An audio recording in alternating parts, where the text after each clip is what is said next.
Welcome back to Studio 10. The discovery of the last known American slave ship, the Clotilda, has led to a big exploration into the ship's history.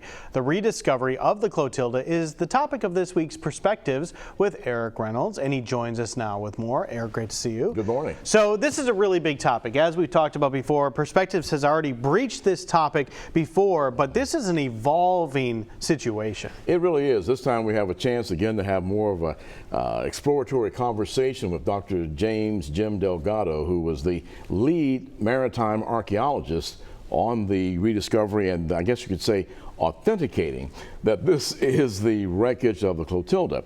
And that process is just fascinating. The information that they have to process, the research is almost like in fact he compared it to some of the police programs that we see with the forensic science that takes place to prove that. So we have a chance to have a very good dialogue with him in this program, and also with one of the descendants who's a part of bringing the community together to do their part of preparing the way for future access to the Clotilda finds.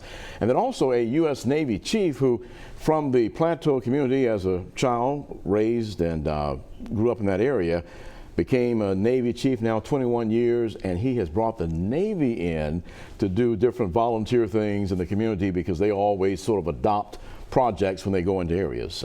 So this is fascinating because not only does this have to do a lot with our local history, direct descendants here in our area, but also our nation's history. And because of that, there is a lot of emphasis on what should happen with this discovery moving forward. Very true. Not just a local or even national. It's an international story. Absolutely. Because of Africa involved and of course the U.S. and then what was taking place in the world at that time, right as the war was starting, the Civil War.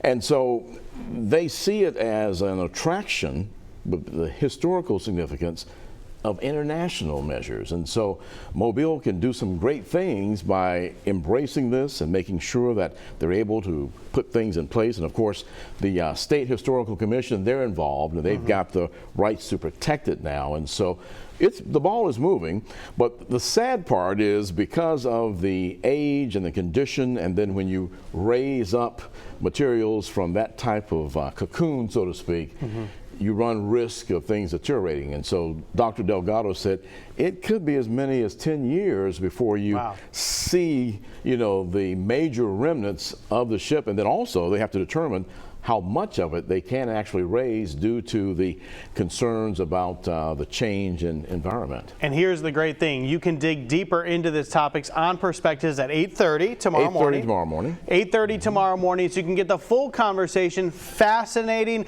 part of our history, international history. Don't miss Perspectives with Eric Reynolds right here on Fox 10. Thanks a lot, Eric. Thank you, Joe. All right, coming up, we are finishing up our Mediterranean meatballs with Chef Nino from Rouse's.